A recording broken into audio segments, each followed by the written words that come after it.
So that was the first time I got crabs. Yeah. So give me a sound check there. Can you hear yourself? No.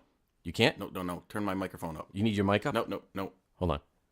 Okay. How's that? Yep, that's better. You gonna warm up a little? Me. Me. Oh, hold on. Wait, do I have to put my pants on for this? Yes. Oh. Do, re, mi, fa, so. Come on. La, ti, do.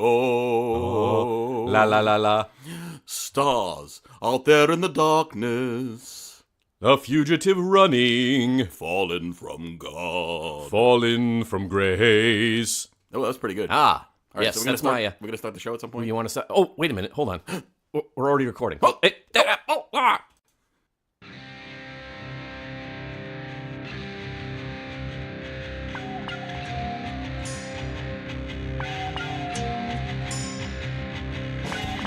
Coming to you from the TheEoNProject Studios, overlooking the vast, pristine acreage of Primrose Village. Greeting from this wooded gem of the Blackstone Valley. You're listening to Experts of Nothing with Mike and Jay. Hey, Jay. Oh, hey, Mike, what's going on? How are you today? It's another day, another nickel here on the TheEoNProject. We make money? I wish. When did that happen? Last Tuesday. Well, welcome to another edition of the exciting Eon Project. Super exciting, where we're growing every week. The Eon Project, a show so fabulous, Liberace once sued us for flamboyance infringement. You know, that Liberace, he was something else, I must say. You know, he was an interesting character, and, you know, there was a movie made for HBO a few years ago called Behind the Candelabra, which I like to say candelabra. I've seen it several times. Is that You've wrong? seen it. I have. And it's actually a pretty good film. It's got Michael Douglas starring as the aforementioned Liberace. That's true. And, you know, Matt Damon is in it, too. Matt Damon plays a boy toy for Liberace. You know, it's amazing what these actors can do to get into a role. Sometimes they deserve the money that they get. But anyway, I was gonna say the movie itself. I didn't know a lot about Liberace, Sure. because it was a little bit before our time. But he seemed like a very tragic figure. It seemed like a good guy, maybe. Yeah. You know, he just had a lot of excess, and it kind of got to him. And You know, when he was dying of AIDS, in order to keep it from the public, because they didn't want him to know, they said that he was on a watermelon only diet. Watermelon eating only. and drinking watermelon. I don't think how do you drink watermelon? Well, like watermelon juice, and he was like wasting away. Isn't that just water? You know, he went on these sexual escapades. Ooh, escapades. Yeah, no, it was crazy lifestyle. Anyway, it was an interesting Liberace, and a tragic figure. True. What did we do last week? Last week we talked about the Villisca Axe murder house. Ooh, that was Iowa. That was in Yeah, Iowa. that was in Iowa. A couple listens there, not too many. Yeah, you know, somebody had mentioned that it was one of our better shows. Oh, I got the same feedback. So which is good. You know, it's a pretty good show. And as we were talking about right before we started recording today, that we have been now heard in at least 33 different states 33 states, that's right. and several foreign countries. So if you're listening to the show on one of these states that hasn't been ticked off, listen more. Wait a minute. No, that would Tell make some sense. friends, tell relatives. Anyway. Yeah, so Force us on your worst enemy. you know, you would say that I'm a relatively intelligent, sophisticated man, wouldn't you say? I would say some of those things. You know, but that's the beauty of living, is that every day you learn something You new. do. You learn things. You learn new things. Sure. So I heard a new word the other day, and I wasn't sure what it was. Okay. So I'll tell you what the word is. You tell me if you know, because you're right. pretty smart. I'm gonna and then I'll listen. explain it to you. We'll see. What is a merkin? A merkin. Mm-hmm. A merkin is a mermaid Ken doll. That's true. Yes. No, but that's Merkin. not in the sense that I was going to say. Oh, okay. So the reason I bring that up is because, so you know, I've back in the day, well, I still am to this day, but I'm a big fan of the band Tool. Tool. You just like to say tool. I like to say Tool. Tool. It's like toes. It's So I different. started listening to them in the early '90s. Yes, and very enigmatic band. enigmatic. You know, back in the day, you never saw them. Never saw them. They were never. Their videos were all these strange, fantastical creatures and things. Yeah, like stop motion, Yeah. animation, stuff like that. You didn't know who they were. You didn't know what they looked like. Never You didn't saw know what them. they were all about, unless Right. you went to a show or something. You get to see them live. Right. But now in this time of social media, you know, in videos, you get to see them all the time and learn new and interesting things about them. So I've been doing that recently. Okay. And, you know, I have an appreciation for all the band members, but I especially like Maynard James Keenan. Well, you know, he's got three names. They name all three names. So he's either an assassin or a serial killer. That's the only time you He's a musical assassin. you get three names. But he's great. He takes sophistication beyond words. Okay. He's a man of many talents and Is he a Renaissance man? he is. He's a new man. Okay. So many people don't know this. Obviously, he's a talented vocalist and musician, and he was also in the military. Uh-huh. He is an avid gun rights supporter. Really? I don't know if many people knew that. I didn't know that. But in addition to that, he is a sophisticated wine connoisseur. Oh, he is. He is. He's a wine connoisseur. And he, back in maybe 10 years ago or so, he started a new business, a winery, if you will. Actually, it is a winery. A vineyard. Vineyard. Okay. In Arizona. Does he stomp the grapes with his bare feet? He doesn't. But I'm currently watching a documentary about this. It's really interesting. So he owns a winery. What's the name of it? He does. It's called Caduceus Cellars. I think that's how you say it. I don't know that I would trust wine that was stomped upon by Maynard James Keenan. But the reason I bring up the word Merkin is because that's actually the name of his vineyards. It's called Merkin Vineyards. Oh, so that name, it's not just a name, it actually means something? It does mean something. Oh, okay. It's in Jerome, Arizona. But the word Merkin, and I'm gonna read the book definition. I don't think I've ever heard that name. A merkin is a pubic wig. Merkins were originally worn by prostitutes after shaving their genitalia and are now used as decorative items, erotic devices, or in films by both men and women. The female version is usually made of fur, beaver pelts, linen, or some soft version of cloth, while the male version is usually made of loops, chains, or metal and is much more closely related to the codpiece. What the hell are you talking about? That's what a merkin is.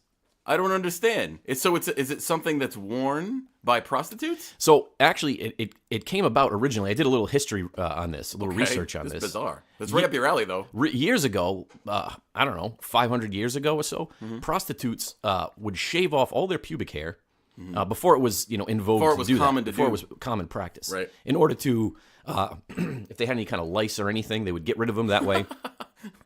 Any kind of diseases down there, they would put these merkins on to conceal any private part issues that they may be having. If they had like herpes or something, that's right, and it would like hide it. Right, and it would help prevent the spread of some of these diseases. How would it help prevent it? Because you didn't have the little bugs crawling around in your This whole conversation is starting to bother me. Well, but that's what a merkin is. Oh. But go to the Merkin Vineyards, and you can order their wine online. I am never going to go to Merkin Vineyards. And you can buy some wine from Maynard James Keenan. You're going to get lice in it or something. And apparently it's really good. Well, today's program is going to be kind of a throwback to our earlier times when we discussed all things that were, kind of strange and weird. And today we're going to get into some mysterious places. So we're going to jump into a few of those topics. But before we do that, I wanted to mention a news story that just came out this morning. And you can date our show now because this is nationwide news. Oh, okay. So anyway, down in Maryland, you ever been to Maryland? It's a nice place. I've been there. I have some relatives that live there. Oh, is it Maryland or Maryland? It's Maryland. Maryland. Anyway, down in Maryland, a woman was observed via closed-circuit television security cameras sneaking into a McDonald's in the middle of the night through the drive-through window. Oh. So you'd have to be pretty lithe to get through the drive-through window, right? Oh, yeah. No, this is a large woman. I've seen the video, and I don't know how she did it. Did she get caught up in the window? No, she slithered through the drive-through window in the middle of the night. No one was there. It was clearly not a 24-hour McDonald's, and she spent about an hour in the McDonald's. Yep. The first thing she did was get a beverage. So you can see her getting a cold beverage from the well, that makes sense because it's right near the window, right? And also because she was probably thirsty after sliding her fat body through the window. But anyway, she spent about an hour in the store. She stole a bunch of food, found some cash, and she is seen going out the same way with boxes full of junk. And she pushed the boxes out. So this woman, and she's clearly she's going to be caught because her entire visage is very plain, of course, on the cameras. Why do people break into places like that? Don't they know there's cameras there? I don't know, but that reminds me of a story, and I think the statute of limitations is up now. But my very first job was in a fast food establishment. Oh, I worked in a. Do tell. I worked in a Burger King, if I can say that. No, Burger Prince. I like to plug them. They have delicious fast food. Burger King is pretty good. Whatever. They're all right. So anyway, I worked there. I only worked there for a year because after the year was up, the Burger King went out of business. You put it out of business. I'm sure. We did. The employees there were ravaging. I don't know if they were taken from the till, but. Are you saying that you engaged in illegal activity? Well, I would when they weren't looking, I would steal some food. I wouldn't steal it. I'm sorry, I wouldn't steal it. Yes, you just let it slip. I was hungry, and I would just grab food and eat it. That's still theft. When I wasn't supposed to. You know what that's called in the industry? Grazing. That's called grazing. Is that what that's called? Yes, when employees take food. Well, employees or customers in like a either fast food or a grocery setting. Yeah. If they eat food while they're walking, it's called grazing. Oh. So yeah, people don't think that's a crime. It is a crime. So next time you're in a store and you feel it's okay to take a couple of grapes off the little vine thing at the grocery store and eat them, that is not okay. That Well, is see, I the only time I would ever do that is, if I'm making sure that the grapes are in season. Well, let me ask you this: Yeah. How did you how did you steal the food? Like, what did you do? Just grab it from the little hopper thing that it was in? Well, I hate to go this far, but so there were various levels to this. Oh, there was levels. Yeah, so if It's a sophisticated crime. if I was in the middle of, I was the food prep person in the back. Okay. And if I got hungry quick, I'd quickly grab a nugget out of the little You were nugget a holder, nugget thief. and I'd eat the nugget. Or any cheeseburgers that were left over, I'd grab and run in the back and eat them. I was gonna say, where did you eat? You couldn't eat it at the food prep area because No. someone would see you. No, those fast food managers are very they're eagle-eyed. They can see you committing some. Actually, they don't see. So the worst thing I ever did, and I'm not proud of this, but I will reveal this to the world. So one night I was working late, and the manager had to go make a bank drop. So it was just me and another employee. So they trusted you, and that was their mistake. They trusted us in the store. So I took it upon myself to go into the walk-in freezer and loaded my backpack with various frozen items. You've now crossed the threshold into straight theft. Congratulations. I took some French toast sticks, some burgers, Some frozen items. some other things, and I walked out of the freezer, and the manager was coming in the freezer. Oh, no. As I was walking out. And they didn't see you with a bag? No, because I had concealed it in a large pot. And I walked out with the pot like I was Wow. going to the pot sink. This is like to a clean legit it. heist. This is like Ocean's 11. I did. Except it was just Ocean's J. But this was 1974, so I think Right. the statute of limitations is The up. manager was combing his sideburns in the parking lot. We used to call the manager Mongo. Mongo. Why'd they call him Mongo? From the guy from Heathcliff. Remember the cartoon? Oh, Heathcliff? the big one. Yeah, the big goofy guy. Interesting. You reminded me of that. Well, thank you for that extra special little glimpse into your criminal life. Okay. So today we're going to discuss some mysterious places, and the first one up is a place that you may or may not have heard of. Yes. Have you ever been to Czechoslovakia? Once last year. Twice last year. Anyway, there's a place in Czechoslovakia, and it's called Houska Castle. Houska. Houska. I've never been to Czechoslovakia myself. Is it still Czechoslovakia, or is it something else? It's the Czech Republic. Well, no, it was Czechoslovakia, and then it became something else. No, it's the Czech Republic and Slovakia. They're two different countries.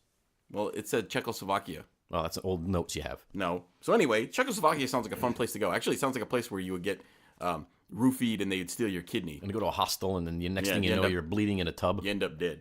Anyway, so about an hour north of Prague, Ugh. that's a fun word to say, stands Castle Houska, which is a castle built during the reign of Ottokar II. Ottokar. That was a good guy. Ottokar Autocar? II of Bohemia. Ooh. In the year of our Lord, 1253 to 1278. So it took about 20 years to build. They didn't just build stuff back then. Stuff took forever. That's right. They didn't have construction crews and everything. So it took them forever to do stuff. So some people say, and it's actually still there to this day, some people say that this old and scary-looking building was actually built for a very strange purpose. Ooh. As you know, castles were usually built with the purpose of keeping people out. That's right. This one may have been built to keep something in. Some people say that Castle Houska, or Houska, sits directly over a portal to hell itself. That sounds plausible. Here are some strange features of the castle that make people think that lead them to this weirdo conclusion. Ready? Okay, yep. First, many of the castle windows, because if you look at pictures of it, you can find them online. Yeah. Many of the castle windows are actually fake.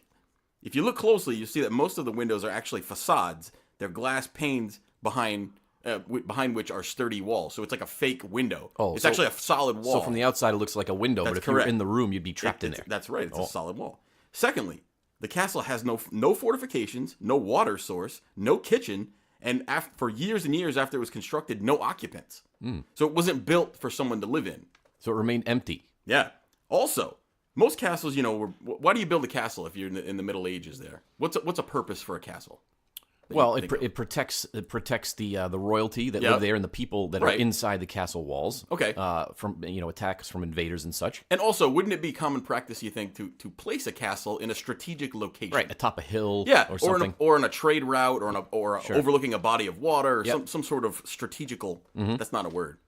Strategery place. This one is built nowhere near anything. It's in the middle of nowhere. It's actually built near a swamp in the middle of nowhere, Okay. north of Prague. Prague. So why did they build Castle Houska? What do you think? I think it was a. I have more, by the way. Oh, go ahead. No, it was a rhetorical question. What do you think? Oh, it was rhetorical. Okay, I won't answer it then. Flashback to old-timey Czechoslovakia. I bet it was good times back in old-timey Czechoslovakia. Well, living was rough. A bunch of peasants rolling around, no alarm clocks, no hygiene, so to speak. Yeah. Anyway, so in the area where Castle Houska now sits, there was a large, deep hole. It was just a hole. It was always there, as far as anyone can remember. Like in the middle of the castle? No. There was no castle. It was in the place where it is now. There was just a giant hole. Yep, sure. Okay. The hole was so deep you couldn't see to the bottom of it. Mm-hmm. So the villagers, villagers like to talk and kibitz. They talk. They carry torches around and pitchforks and things. Yeah, they get alarmed very easily. Yep. Those peasants. So they began to believe that the hole was bottomless. That there was no hole. There was nothing in the bottom of the hole. Were they throwing things into it? Yeah, they would throw things in and nothing would come back out and you wouldn't hear anything. So they assumed, and any deep hole you probably wouldn't, but they didn't hear anything. So they assumed that it was bottomless. And soon legends abound that at night, black winged creatures would crawl out of it and terrorize the countryside. That sounds right. Flying around, abducting people, taking them and throwing them into the hole. Like the Czechoslovakian version of the Mothman. Yeah, except this one would grab people and throw them into the hole. So anyway, stories became so prevalent that people were afraid to go out at night. And there were even stories that the winged thingies, like I said, would abduct people, throw them into the pit, and never be seen again. So, a local nobleman, those noblemen, always up to no good, Sure. decided that he's going to build a castle over the pit to keep it shut. Because he didn't want the winged creatures coming out So they and want to terrorizing. seal everything in. They want to seal it in. But before construction began, they wanted to see how deep the pit was, see if it was actually bottomless. So what they did was they gathered up a bunch of criminals who were awaiting execution. So these are I was waiting for this. Condemned criminals. I could see this one coming. The punishments back then were really cool. Like the moon door. Yes, just like the moon door in Game of Thrones. So they gathered a bunch of criminals awaiting execution, and they offered them a pardon if they agreed to be lowered into the pit to see what was down there. Oh. So the first one volunteers. He was under threat of execution, so he said, why not, right? I'm going to die anyway. I might as well get lowered into the pit. So old Bob, who got arrested for stealing from the local Czechoslovakian fast food establishment. Yeah, he stole a cup of soda from the local McDonald's. He volunteered and was lowered by a rope into the pit. And people had gathered to see, what was going to happen to him. Yep. As soon as he passed out of sight, terrible screaming was heard. Oh. And they weren't sure if it was Bob the peasant, or something else that was screaming. So they did. They hurried up and pulled him up. And guess what they found? No more Bob. No, he was there. Oh. His hair had turned white. He was a young man. His hair had been bleached white. So he was scared white, basically. Scared white, and he had supposedly gained 30 years in appearance. Wow. So in the couple of seconds that he was down in the hole. How far down did he go? Just out of sight, like until he. Just into the darkness. Past the point where the light is. Okay. And then he was a mumbling, raving, insane person, and he died 2 days later. So he wasn't able to describe what he saw. He was not able to describe. He was mumbling incoherently. So who was the next lucky cat to go down I don't think anybody else volunteered to go into the pit at that point. They said, you know what, just cut my head off. It would be a lot easier. So they built the castle over the pit, supposedly to seal these baddies in. Mm-hmm. Did it work? I don't know. That was a rhetorical question. All sorts of weird happenings have been happening at the castle since then. So this is going on, 1250, so it was, 600 years ago. Yeah. 700 years ago. And things are still happening at Castle Houska. So workers in the inner court, here's some of the things that have happened. So is there staff there now or people? Yeah. Okay. So workers in the inner courtyard have heard voices coming from the chapel. So the chapel was supposedly built directly over the pit. Sure. So they figured, let's put a holy place over the pit. Makes sense. In case it's demonic in nature and it'll kind of counteract. So the workers have heard voices and no one is there. They've seen dark, cloaked figures on the upper floors, thought to be the ghosts of unknown people who have been killed at the pit or the demonic entities laying within. Right. It's also believed that and of course, I'll get to that in a minute. So demonic entities are said to be seen in the chapel, strange moaning, screams in many languages, all sorts of stuff like that. And witnesses over the years have said that they've seen things in the area, a cross between a human, a giant frog, and a bulldog. So I'd like to see that. A cross between a bulldog and a frog and a man. I think we went to school with a kid that looked like that. We did. Yeah, his name was Roger. Roger. Well, we won't mention him by name because we don't want to. Nope. We don't want to get sued. So a particularly nasty presence has been seen in the hunting lodge, which was part of the castle. Mm-hmm. A guest by the name of Zdena Verskalova. Zdeno Chara? Zdena Verskalova was relaxing in the room with her husband when they both heard a strange noise, like something heavy hitting the floor close to them. Mm-hmm. Zdena, which is a woman's name apparently, and a man's name, yeah, turned and saw two dark figures on the stairs. They had no distinguishable features, But she believed she heard them whispering about something about killing some young girls. So the demonic things were saying that they were plotting to murder some youths. I don't know. The cellar is nicknamed Satan's office. Let me ask you this: if a demon kills you, is it murder? Because it's a supernatural event. It's not real. I mean, it's not another person doing it, right? Of course it's murder. Well, no, I see your point. Like, legally speaking, well, you can't prosecute a demon, I suppose. I guess you couldn't. So anyway, so the cellar is nicknamed Satan's office, and it even has a throne embellished with horns and a trident. A black-robed, faceless priest has been seen materializing in front of the throne and walking up the steps before vanishing. Interestingly, in the 1930s and 40s, supposedly the Nazis took up residence in the castle. You know those Nazis? Yeah, they took up residence pretty much everywhere. They were taking up residence everywhere. You know, any place that had a roof, really, became Nazi property, especially in that area. But supposedly they set up a laboratory there to try to harness the dark forces that were inside the pit. Is it laboratory or laboratory? If you're cool and sophisticated, say laboratory. So the Nazis were into all that sort of thing. You know, they always were trying to harness arcane and occult powers. Yeah, like the Nazi bell we talked about many shows ago. Oh, they're always trying to cash in on something. No word on whatever came out of that, but supposedly that happened. And you know what? You can visit the place today. They do tours. They do. I don't know if I would go there, but the show Ghost Hunters International apparently did a show there. I did not see the show, and supposedly they did find some. You know, it's interesting. Some evidence because I'm going to. In a couple of weeks, I'm going to Bulgaria, and which is not too far from there. I don't think. You gonna make a trip over there? I'm gonna take a train. I'm gonna take a cross European train adventure. Okay. And I'm gonna visit this place. What you should do is you go to Prague and you start walking north, and 75 miles later you'll run right into it. It's right there. Oh, all right. So if those of you are listening who are in Czechoslovakia. So there's I'm sure you can go online and you see some pictures of the place, there's pictures right? of the place. It's actually weird looking. It doesn't look like a normal castle like you would think of. It doesn't have like the turrets and all the loopholes for the archers and junk. It just looks like a big fat big fat brick building. I see. That's what it looks like. So even in this day and age, we're still not 100% sure why it was constructed. Aside from the supernatural aspect. This is all going back, and they assume. And one of the things I failed to mention is supposedly in the chapel not supposedly because you can see it. There are many depictions of, and these are paintings that were done during construction, many pictures of angels battling demons, and there seem to be an awful lot of demons present, more so than would be in a normal church. Yeah. So they figured that was a sign from the builders that, this is not a place for cavorting. You know what I find most interesting, and it's a theme that's going to run through a couple of things that I'm going to talk about, is just the overall, what do they call it? Chutzpah that humans have. You know, even back then they could build such a such a structure. Sure. It's amazing what humans can accomplish with just a little bit of know-how and brute strength. Humans are very underestimated sometimes and resourceful. Sure. I say that because there's a will, there's a way. Because we're so ingrained in society with living with electricity and all the amenities of modern life. And you don't think you could ever live without it. But when I was without power for a week, I realized did it devolve quickly into like Lord of the Flies? No, I realized quickly how much you have to adapt to your situation, especially when you have people to care about and care for. That you have to kind of do those things. You didn't think about killing and eating your dogs, did you? No, I didn't. But it didn't come to that. No, not at all. Okay, not at all.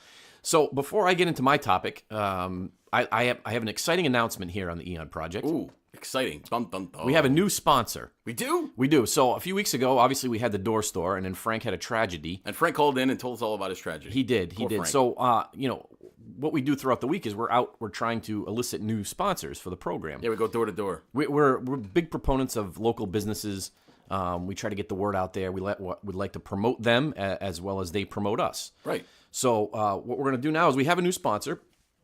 They created a commercial for us. Well, we helped them create the commercial, and we're going to play it for you here in just a second. So if you like seafood, you're going to love our new sponsor.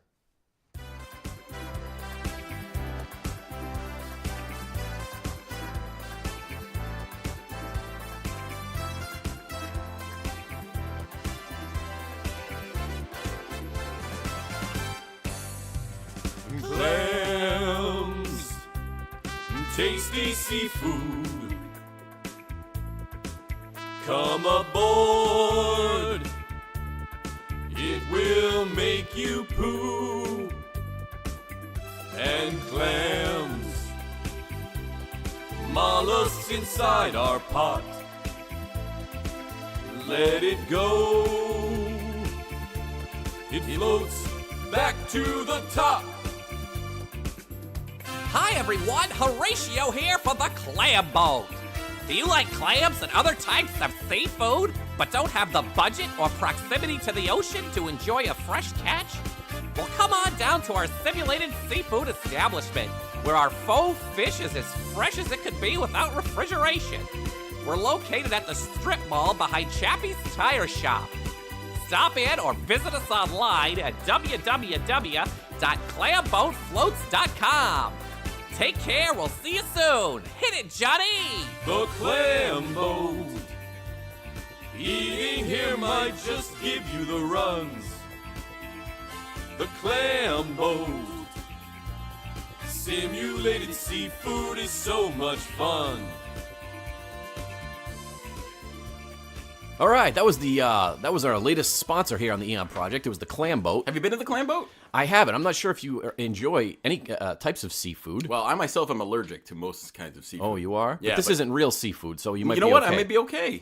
You know, I was speaking with Horatio the other day. Seems like a good guy. When we were discussing the commercial, and he said that he has a really good relationship with the owners over at Chappie's Tire Shop. Oh, I bet he does. And they're running a special that if you go to Chappie's and you buy 4 tires, you get a 10% off your next meal at the Clam Boat. the clam boat. So they usually have these running deals back and forth So you get 4 tires and a delicious clam-esque meal. at a reasonable discount. Yeah, Very so good. Chappie and Horatio got a thing going. Good job, guys. Yep.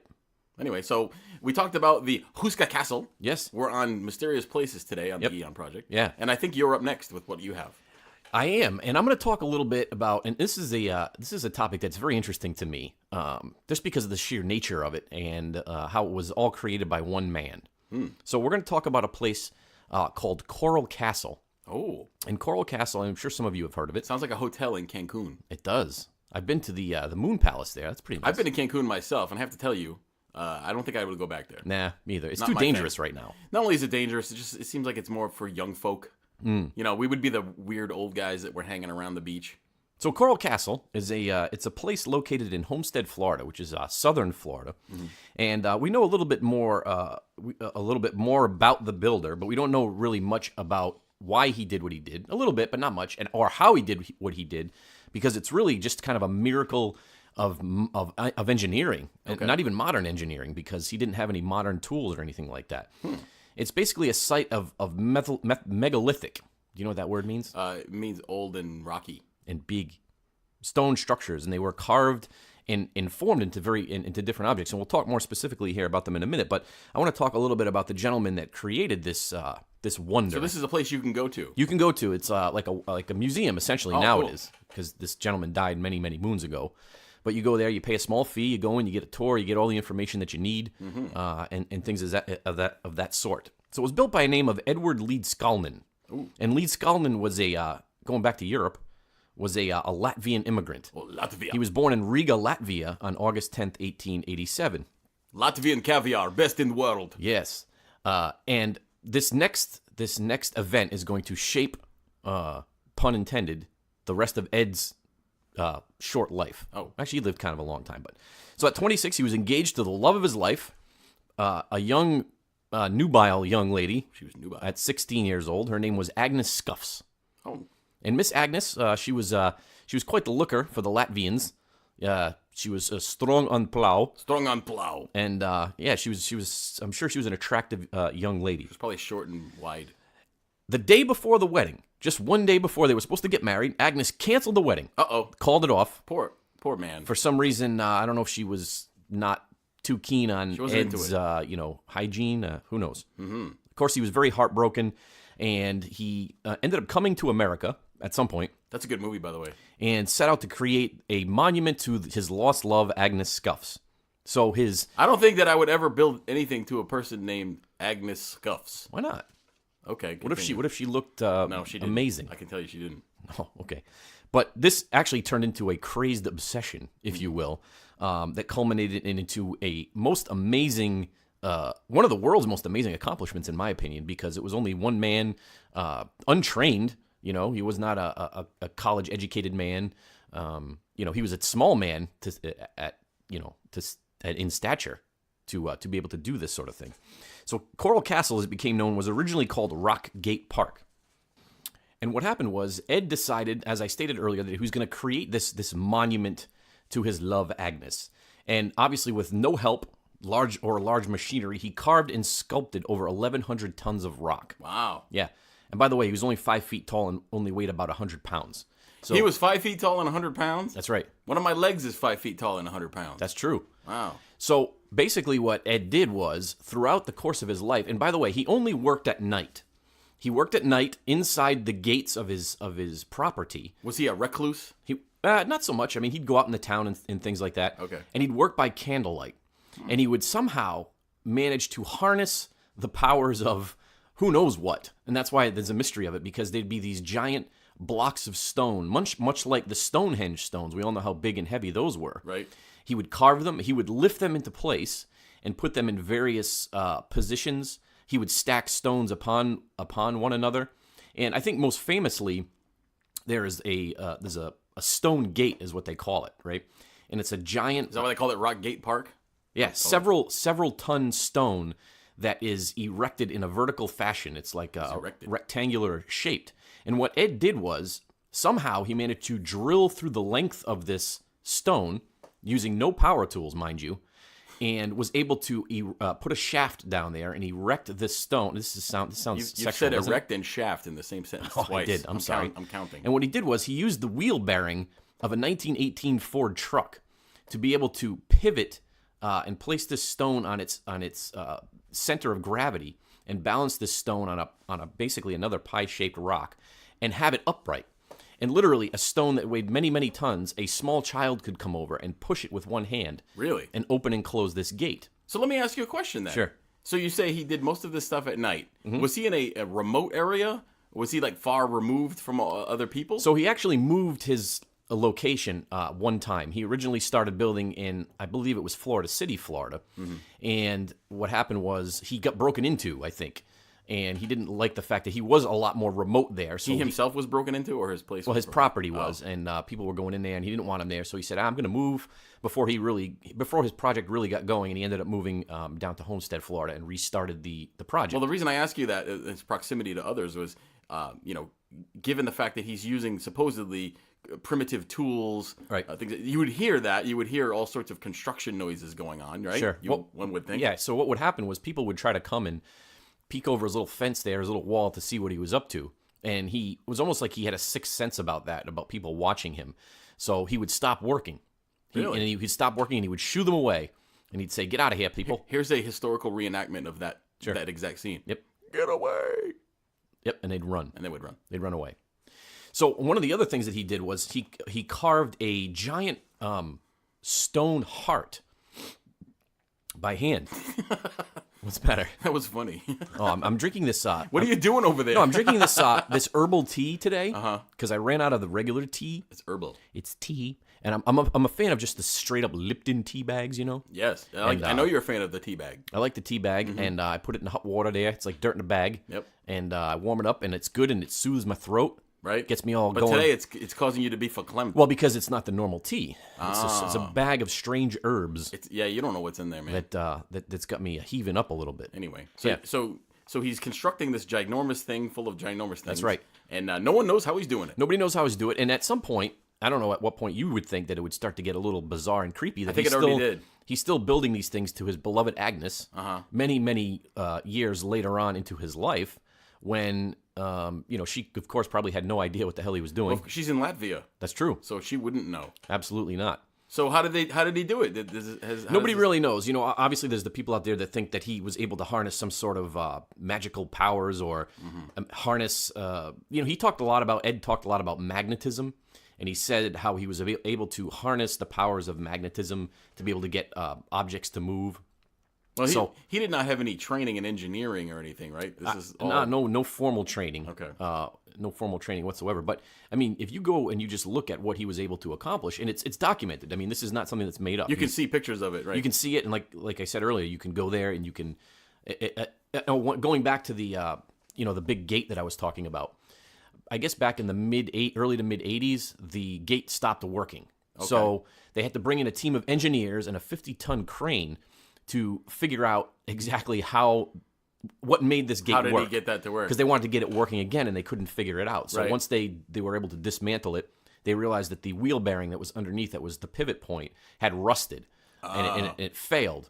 So it wasn't anything he did; it was the piece of metal that he used for. That's right. He used to get the parts out of a junkyard. Mm-hmm. So all these smart engineers and their heavy equipment were able to put the gate back together. But even to this day, you can still move it, but it doesn't move nearly as easily as it did when Ed had constructed it initially. Wow. So it's really kind of fascinating. It's amazing. There's a stone there that's as big as the stone in the Great Pyramid of Giza, the great in the King's Chamber, which they still can't figure out how the heck he did that. So it's called the Coral Castle, but really it's a rock called oolite, which is similar in composition to coral, but it's not really coral, but it looks a lot like it. What if there's a large quantity of metals infused into the rock? Oh, possibly. And that's possibly how he was able to maneuver it with magnets. Modern researchers and scientists and things, they just seem to believe that Ed, he just figured out a way how to use pulleys. Yeah. And pulleys and rollers. Pulleys and levers and things of that sort more efficiently than most people know how to do. And he was able to do this, but I don't know, maybe he... So he didn't leave like a diary or anything that explained how he did Not it. really. And actually his death is just as mysterious as his life.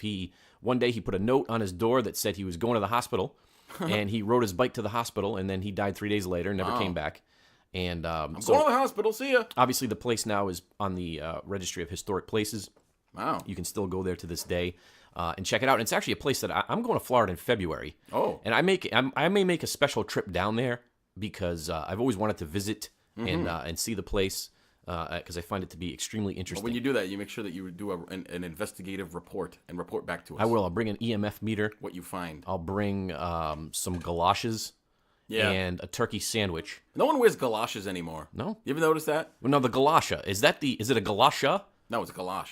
It's a galosh? Yeah, to me, what are galoshes to you? I'll tell you what they mean to me. It's a rubber slip-on, isn't it? Yeah, it's supposed to go over your shoe. Right. Because I know my grandmother, when I was a small child, used to wear the galoshes when it would be raining, and they would slip the rubber covering over her shoes. It's like a condom for your feet. Yes, and you would put it on. It would keep your shoes from getting wet when it was raining. She Right. also used to wear a plastic bonnet on her head. Yes, that's right. But they don't do that anymore either.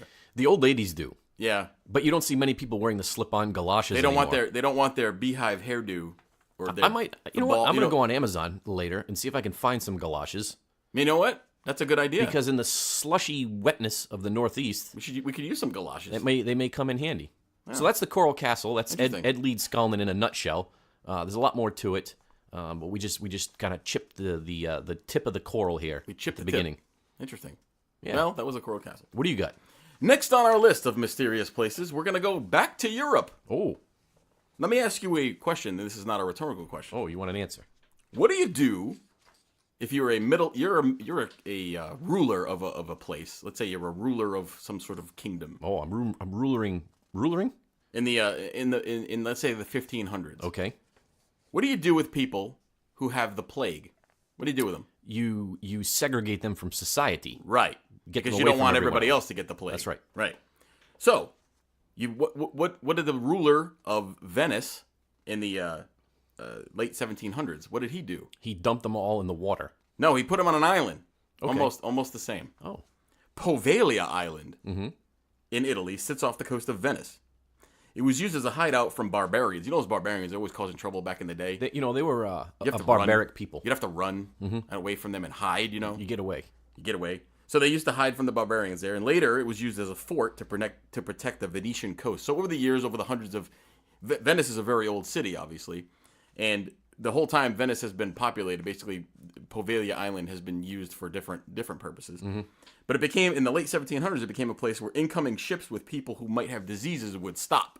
So before, like Ellis Island. yeah. So Yeah. before they would let the ships come into Venice, Yep. they would, if they thought somebody in the ship would have a disease, they would park at Poveglia Island, That makes sense. and they would basically quarantine them there to, until such time as it was figured out if they were sick before they would let them into town. Right. In the 20th century, the island was once again used as a quarantine station, but in 1922, the existing buildings were converted into an asylum for the mentally ill.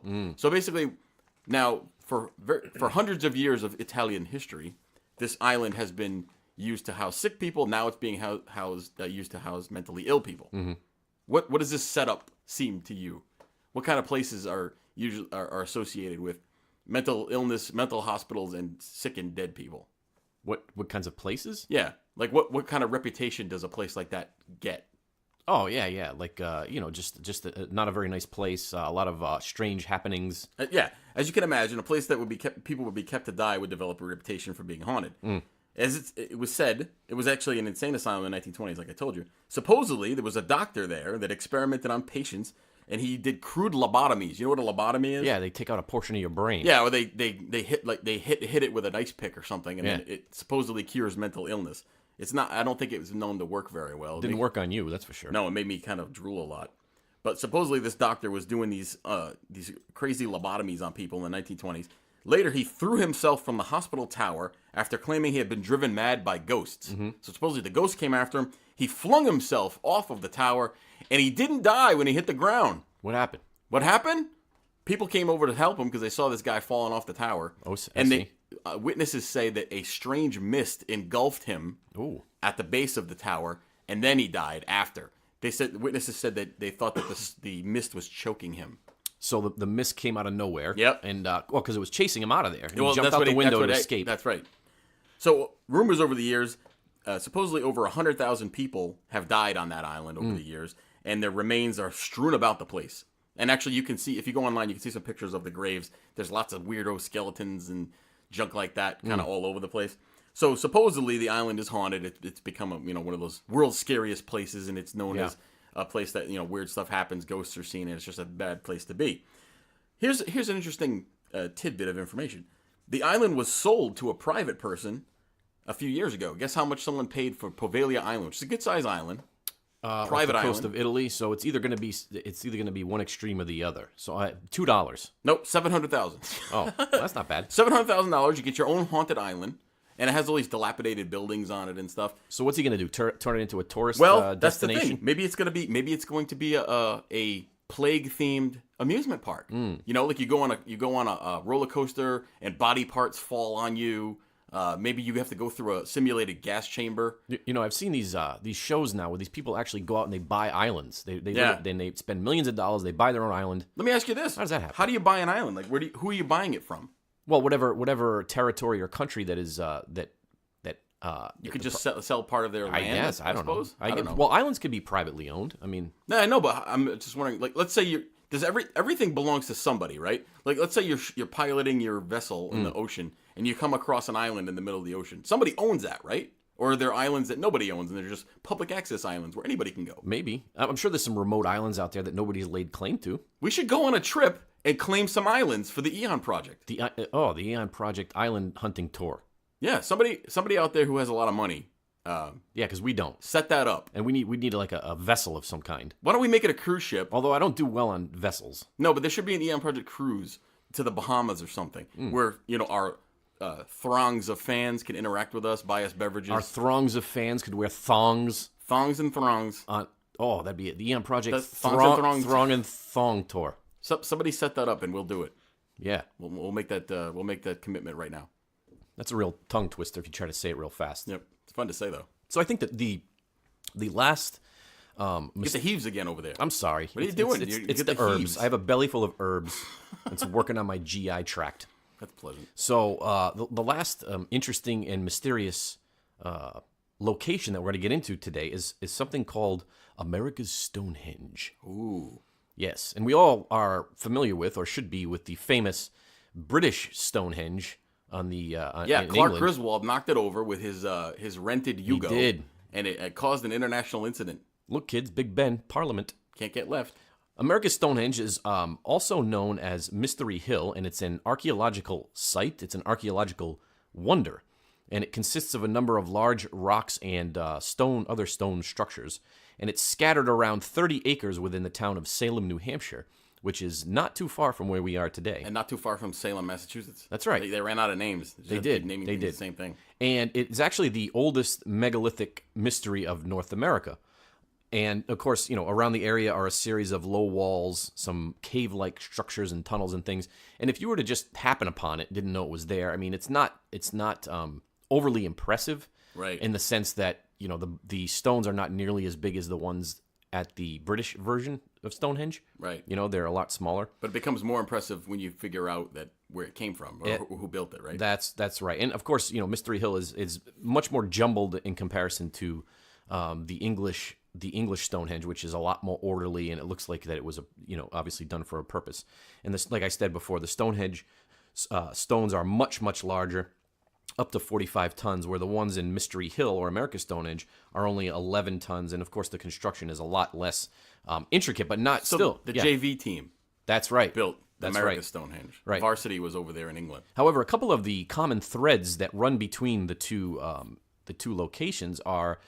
They were believed to be both used as ancient observatories, which is a common theme that runs throughout, a lot of these ancient structures. The megalithic structures are all having to do with celestial happenings and things. Yeah, because they have, astrological. Astronomical. How do you say that? Astronomical. Astronomical alignments. Summer solstices, things of that sort. And we know almost nothing about the builders of the site. Yeah. So it's interesting. So they don't know what it was used for besides the fact that it had some sort of astronomical significance. That's right. And one of the main features of the site is an enormous flat stone that's kind of like a table. And around the edge of the table runs a groove that leads to a spout. Oh, I can figure out what that was used for. Yeah, what do you think? Cleaning turkeys for Thanksgiving. That's right. Mm-hmm. It was also known, or they also believe that it was a sacrificial stone. Oh.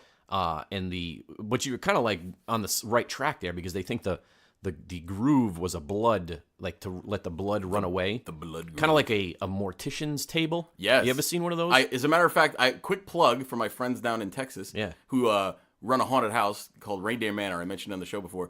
But I used to work in their haunted house as an actor. And one of the and these people, friends of mine, go out of their way to make things as authentic as possible. And they actually purchased autopsy equipment from a real mortuary, and they put it in the fake mortuary for their haunted house. So I used to be right next to a real mortuary table all the time, and they're creepy. Well, let me reveal a little bit more about myself and an early incarnation of myself, and this could explain a lot of what my issues are today. Mm-hmm. So when I was a child, small child, from birth to maybe 5, 6, 7 years old, I guess, and my mother, God love her, she is her career profession was a hairdresser. They don't call them that anymore. They're beauticians or stylist, whatever, right? stylist. So she's done that for many, many years. Mm-hmm. And one of the things that she was tasked to do was the local funeral home that was next to her business would pay her money to come and do the hair of dead people. Oh, okay. To get them all. Somebody has to do get them all right? gussied up for their big day. For the wake. That's right. And so my mother would take me as a child into the funeral home, into the bowels of the funeral home. Oh, that's cruel. To sit there while she did the hair of these dead bodies. And I would see them. They would be nasty. in various states of undress. Oh, yeah? They'd be in various states of You're not going to reveal anything about embalming, necrophilia or anything. I'd peek in this one room, and it was like the cold ceramic room with the slab, and the bodies would be laying there. None of this sounds appealing. No, but this is what I went through as a child. Yeah. And there was like I remember if you look behind one of the doors, there was like a prosthetic leg with a shoe on it. Like a loafer, and it was just sitting there. In case somebody didn't have a leg and they would just throw it on them? I guess. I don't know. I don't know if they were keeping it as a trophy or what. But. Wow. So anyway, that's kind of what I did as a child. Creepy story. But getting back to America's Stonehenge and the slab, under the slab there's an 8-foot-long shaft. Again, with the shaft. And it leads to an underground chamber. And they say that they would be a priest or a shaman would be concealed in this chamber, and then he would speak up during the ceremony. It would be concealed, like the voice of an oracle of some kind. So they would think it was some sort of like a supernatural voice. That's from, right, like from the nethers. Like a spiritual voice into the nether regions. Oh, okay. Right. And the function of most of the other structures and passages are still really not known. But the recent history of the hill starts with a man by the name of Jonathan Patee, For you French people out there, Is that like pate? except different? Pate, which is what is pate? Anyway? It's like a creamed beef mixture, gelatinous. I thought it was like a spreadable paste. Yeah, that's what it is. It's a spreadable meat. Made It's of a meat pate. and fat or something, Yeah, right? Is yeah. that like Spam? No, Spam would not be a pate because Spam is solid. You ever have fried Spam? It's delicious. You know, in all my years, I've never eaten Spam. Spam is actually not bad. It's not good for you at all. Of course it is. It tastes very. You got to fry it up. Ooh. You fry it up lightly. Put it on some bread. It's What do you delicious. put mustard on it or Mustard, something? yes. Oh Put mustard my on it. God. That's awful. So, Delicacy in Hawaii. So Mr. Pate lived on the site from 1826 to 1848, and there's many different stories about Pate. But one thing that we know for sure is that he used one of the structures as a cellar for his farmhouse. So he didn't have to build his own foundation. Oh, okay. So he didn't. Yeah, he just stumbled upon all this. He stuff. did, and he built his house upon it, although skeptics will say that Pate is the one that built it. But interestingly, one of the stones that was found is locked in the stump of a tree that started growing in 1769. So the tree grew around it. Right, long before Pate came around. So the stones were there and in place long before Mr. Pate came along. I see. But in 1936, a gentleman by the name of William Goodwin also came to own the land. And Goodwin's theory about the stones was that Irish monks crossed the Atlantic long before Columbus and created the structures, which to some people sounds crazy. While they were looking for whiskey, no doubt. But knowing, our love of alternative history here, it's not out of the realm of possibility to think that European explorers were coming to the Americas long before Columbus. No, not only that, Northern Europeans, especially because it's not quite as far geographically. If you're coming across the Atlantic and you leave from Ireland or from Northern England to go on a north westerly route, you'll hit Newfoundland, and then if you just follow the coast, you'll make it down to where New Hampshire is. That's right. Kind of like what we talked about with Scott Walter all those many years ago. Many years ago. So they believe they've dated the site to be around 4,000 years old. And of course, they've done some carbon dating on fire pits and pottery fragments that go back about 1,000 years or so. And most people believe the modern, mainstream belief is that Native Americans built it. But they also are in agreement that Native Americans in that area didn't really build with, stones at that time. Mm-hmm. So I don't know. I guess a theory would be that maybe it was perhaps even the Lilliputians, or a long since extinct race of highly intelligent big feet. Who knows? But well, let me ask you a question. Sure. And I don't know if this showed up during your research, but isn't it true that in America Stonehenge is on roughly the same horizontal longitudinal line as Stonehenge? That's correct. They're about the same line. That's right. So some people think that they constructed both of them as on top of that as on purpose. Like there's, you know what a ley line is. Sure. We haven't talked about ley lines on the show, but ley lines are these theoretical magnetic lines that cross the globe in different areas, and that there seems to be a prevalence of these megalithic structures on top of the ley lines. That's right. So ancient peoples were somehow able to, they were able to figure out more than we kind of give them credit for, I think, at times. And, the sky is what really fascinated them. Obviously there wasn't much to do, nothing on cable back then. I'm fascinated by the sky too. So what would they do? They'd go out there, they'd look at the stars, they'd look and they'd study the stars every day, every night, and they'd try to find ways to harness that power by being able to align their structures with, for ceremonial purposes, to align their earthly structures with, the gods in the sky, essentially. A classic example of that would be the pyramids at Giza, which you did mention briefly earlier. Right. There's three, and they are basically in direct alignment with the three stars in the belt of Orion. That's exactly There's one right. that's offset, just like one of the stars is. Yes. So they use the stars for building purposes, obviously. That's exactly right. We just don't, obviously we don't really know for sure. There were many cultures and civilizations coming and settling in America and doing different things in the Americas long before, Columbus sailed to the Caribbean. But he still gets all the credit. Not sure why. Well, that holiday, I give it 20 more years and it won't be a holiday anymore. Yeah. Mostly because, like you said, there's evidence that other people did. Well, there were people here, so it's hard to discover something that there's already someone there. But it's losing its luster. People don't celebrate it at all. It's just another day off at this point. Right. And I think in another 20 years or so, we just won't have it. Yeah, and there's a lot of groups and people out there that are advocate against it because of what Columbus represents in the grand scheme of what he brought to the Americas, exploiting the native peoples and taking the gold and sending it back. taking and all their that. gold. And then, of course, a flood of European explorers came here after that, Right. just basically wreaking havoc against the indigenous populations here in the New And they were World. reeking as well. I'm sure they didn't bathe very well. Of course not. They didn't have soaps. No. And creams and jellies and things to put on them. Jellies? I don't know. Like scented jellies? Scented jellies. Do you put scented jellies on I your would body? put scented jellies. I want to smell like boysenberry. So you would you, like an edible berry? Sure. An edible berry spread. What do you think that they used to botanicals, man? They're all living things. They used to, like fruits and things. Yeah, they would bathe and wash in that sort of stuff, right? So why not smear some on you? You'll smell like jellies. You probably have a lot of flies. Yeah, but I'm thinking, when I think jelly, I'm thinking like a Smucker's jelly. The Smucker's jelly. I enjoy Smucker's I'm going jelly. to rub the Smucker's jelly all over my body and become sticky and smelly. Suddenly the European explorers sound like, I don't know what that is, some sort of fake Shakespearean accent. I don't know, but I do enjoy a good spread, like a fruit preserve spread. You know, a friend of mine, actually, he's a fan of the show, told me one time many years ago about this this spread. It's a salami spread. It's popular in Italy. It sounds it's horrible. Spicy salami spread. You spread it on crusty bread, and it's supposed to be really good. And supposedly you can't get it here in the United States. He tried ordering it online and everything, and it's a nightmare. But if you find that, and I forget the name of it, but it's So it's just like minced salami. that's like right. They It's mash and it. spices and stuff, and then you spread it on your crusty bread, and it's supposed to be delicious. My initial reaction was that sounds gross, but you know what? It sounds pretty good. Like you said, a little bit of mustard on there. Sure. Maybe some toasted crackers. Yeah. Oh man. Well, I I have think- to look into it. What's it called? I don't know. I don't remember the name of it. If you know the name of the spreadable salami spread, I wonder if they could send it to us. I wonder if we could order it and have them ship it here. We from could try Italy. that for a show bit. Eat it on the line, on Online. the air. Yes. Oh man. Well, I think that just about does it for another episode of the Eon Project. We've wasted your time enough for another hour. Of course, there's countless examples of some of these things that we're talking about here today Of course, that we can always delve back into. Of course, there's many, many, many mysterious places.